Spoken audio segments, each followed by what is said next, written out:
Hello friend, જય શ્રી કૃષ્ણ. તમારું સ્વાગત છે મારી પરીસ કિચન યુટ્યુબ ચેનલમાં. તો આજે આપણે બનાવવાની છે બધાને ભાવે તેવી રસમલાઈ. મિત્રો, આ રસમલાઈ છે તે મેં ગૌરી વ્રત અને જયા પાર્વતી વ્રત માટે તૈયાર કરેલી છે. મિત્રો, આમાં કોઈ પણ મીઠાવાળી વસ્તુ અથવા કોઈ મીઠાવાળા ડ્રાયફ્રૂટ મેં એડ કર્યા નથી કે પિસ્તા પણ નથી નાખ્યા. એટલે તમે જયા પાર્વતી અને ગૌરી વ્રતમાં ખાઈ શકો તેવી આ મીઠાઈ છે. અને રસમલાઈ પણ કહી શકો અને મીઠાઈ પણ કહી શકો.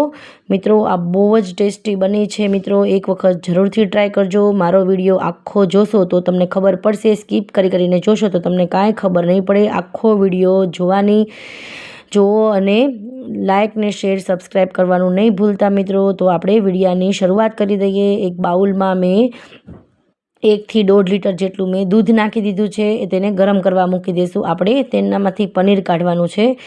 એક ઉભરો આવે ત્યાં સુધી આપણે તેને ગરમ કરવાનું છે. એકદમ સરસ રીતે બધું દૂધ છે તે મેં ગળણીના મદદથી ગાળી લીધું છે. અને હવે હું ગરમ કરવા દૂધ મૂકી દઈશ. જ્યાં સુધી આપણું દૂધ ગરમ થાય ત્યાં સુધી આપણે રબડી બનાવવા માટે મેં આ પેનમાં લીટર જેટલું દૂધ લઈ લીધું છે અને 1 લીટર જેટલું મારું મલાઈવાળું દૂધ છે. હવે હું મલાઈવાળું દૂધ પણ એડ કરું છું આમાં. એટલે કુલ ટોટલ આપણું 2 લીટર દૂધ આમાં રેડી થયું છે. મિત્રો, હવે મલાઈવાળું દૂધ આપણે મૂકશું તો બહુ ટેસ્ટી એવી રબડી બનીને તૈયાર થશે, રસમલાઈ. હવે મેં આ સાઈડ મારું જે પનીર કાઢવાનું છે તે દૂધ ગરમ થાય છે અને આ સાઈડ મારું રબડીનું દૂધ ગરમ થાય છે. હવે તેમાં 1/4 કપ મેં ખાંડ નાખેલી છે. મિત્રો, બે કપ ભરીને નાખેલી છે. 125 ml ખાંડ થાય છે. એટલે આપણે આમાં 2 કપ આમાં ખાંડ નાખવાની છે.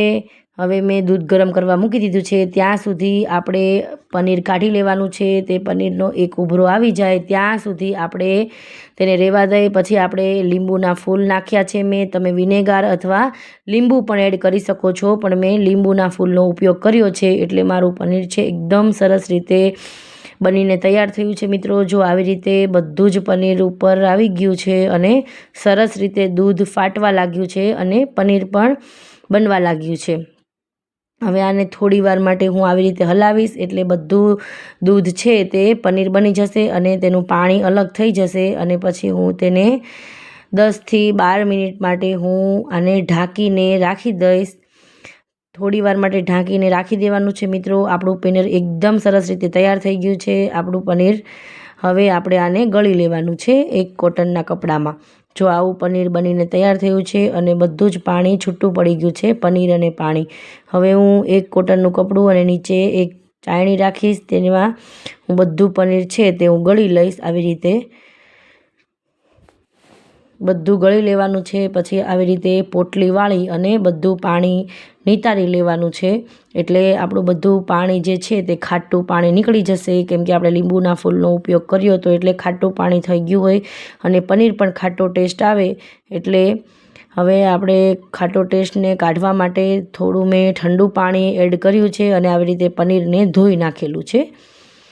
એકદમ સરસ રીતે વોશ કરી લેશું પાણીના મદદથી. મિત્રો, 2-3 વાર તમે વોશ કરવા માંગો છો તો પણ કરી શકો છો, પણ મેં થોડી પાણીની ક્વોન્ટિટી વધારે લીધી હતી એટલે હું એક વખત વોશ કરીશ એટલે મારું પનીર એકદમ સરસ રીતે વોશ થઈ જશે.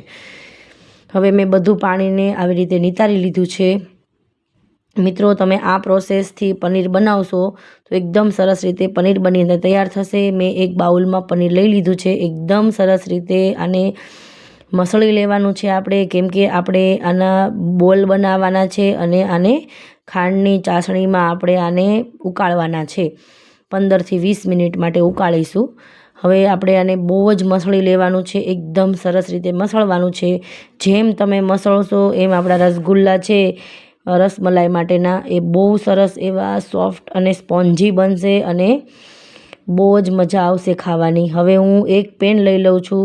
તેમાં આપણે 125 ml જેટલી ખાંડ નાખવાની છે. 1/4 જેટલી એમાં હું પાણી નાખીશ. હવે તમારે પાણી તમે કેટલી ખાંડ નાખો છો એ પ્રમાણે પાણી નાખવાનું છે. મેં આમાં 1 આખો ગ્લાસ ભરીને પાણી નાખેલું છે. હવે હું આને ઉકળવા દઈશ. થોડું કેસર નાખી દઈશ. કેસર તમારે ન નાખવું હોય તો તમે સ્કીપ પણ કરી શકો છો.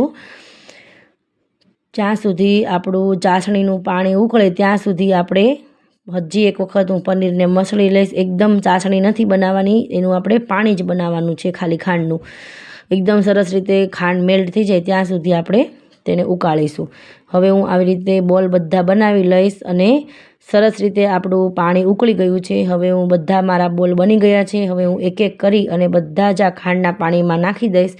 એકદમ ફૂલીને ડબલ થઈ જાય ત્યાં સુધી આપણે આ પાણીમાં આ બધા જ બોલ છે એ રાખવાના છે. રસગુલ્લાને બહુ જ ટેસ્ટી એવા બને છે મિત્રો, અને ડબલ થઈ જાય, સ્પોન્જી બની જાય. આ બધું જ પાણી આમાં બધું આવી જાય ત્યાં સુધી આપણે આ બોલને આવી રીતે પાણીમાં ઉકાળવાના છે. ધીમા ગેસમાં ઉકાળીશું આપણે, એટલે સરસ રીતે બધું પાણી છે તે આ રસગુલ્લા એબ્ઝર્વ કરી લેશે. હવે હું ઢાંકણ ઢાંકી અને 10થી 15 મિનિટ માટે આને ઉકળવા દઈશ. હવે ત્યાં સુધી આપણે રબડીને જોઈ લઈએ મિત્રો. આપણી રબડી છે તે એકદમ સરસ રીતે ઉકળવા લાગી છે. તેમાં હું થોડું કેસર નાખી દઈશ. તમારે નાખવું હોય તો તમારે નાખવાનું, નહીં તો સ્કીપ પણ કરી શકો છો તમે. પણ કેસરનો ટેસ્ટ છે એ બહુ જ સરસ આવે છે આ રસમલાઈમાં, એટલે મેં કેસરના તાતણા નાખી દીધા છે. તમે અલગથી પીગાળીને પણ તમે આ દૂધમાં એડ કરી શકો છો. બધું સરસ રીતે એકદમ સરસ મિક્સ કરી દઈશ. અને જો આવી રીતે એકદમ સરસ દૂધ ઉકળે ત્યાં સુધી આપણે દૂધ ઉકાળવાનું છે. એકદમ ઘટ્ટ રબડી જેવું થાય ત્યાં સુધી આપણે દૂધને ઉકાળીશું.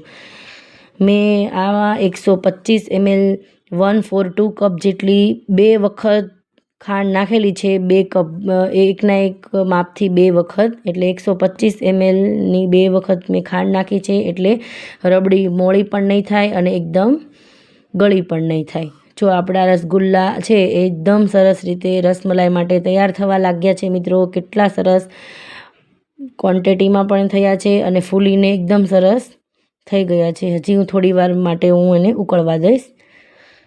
ત્યાં સુધી આપણે ડ્રાયફ્રૂટને બધું જ ખાંડી લેવાનું છે. મેં કાજુ અને બદામ 4થી 5 મેં ઇલાયચી લીધેલી છે. મેં આ વ્રત માટે ખાવાનું છે આ રસમલાઈ, એટલે મેં પિસ્તાનો ઉપયોગ કર્યો નથી, કેમ કે પિસ્તામાં મીઠું આવે છે એટલા માટે. હવે હું બધું ડ્રાયફ્રૂટ ખાંડી લઈશ. જો આપણી રબડી એકદમ સરસ રીતે ઉકળવાની તૈયારી, બધું જ થઈ જવાનું તૈયાર થઈ ગયું છે. અને હવે હું ગેસ પણ બંધ કરી દઈશ. ઇલાયચી પાવડર નાખી દીધો છે મેં, અને બધું જ ડ્રાયફ્રૂટ આમાં એડ કરી અને સરસ રીતે મિક્સ કરી દેવાનું છે. હવે આપણી રબડી પણ તૈયાર છે અને રસગુલ્લા પણ એકદમ સરસ રીતે રેડી થઈ ગયા છે. જો હું આવી રીતે રસગુલ્લાને બધા જ ગોઠવી દઈશ. કેસર નાખેલું છે, એકદમ યલો આપણા રસગુલ્લા છે તે રસમલાઈના તૈયાર થઈ ગયા છે. હું આવી રીતે પણ ડીશમાં તમને બતાવું છું. તમે આવી રીતે રસગુલ્લા પણ ખાઈ શકો છો એમનામ, અને આને રબડીમાં ડીપ કરીને પણ. જો કેટલા સ્પોન્જી બન્યા છે મિત્રો, રસાદાર બન્યા છે. જોતાં જ મોઢામાં પાણી આવી ગયું છે. હવે હું તેની ઉપર રબડી નાખી દઈશ. બહુ જ ટેસ્ટી બની હતી મારી આ રસમલાઈ. તમે એક વખત જરૂરથી ટ્રાય કરજો. તમને મારો વિડીયો કેવો લાગ્યો તે કોમેન્ટ બોક્સમાં એક પ્યારું કોમેન્ટ કરી દેજો મિત્રો. બહુ જ મહેનત થાય છે આ વિડીયો બનાવવા માટે અને બધી રેસીપીઓ બનાવવા માટે. તમે સાથ આપશો તો બહુ મજા આવશે. લાઈક કરો, શેર કરો અને સબસ્ક્રાઈબ કરવાનું નહીં ભૂલતા. Bye bye.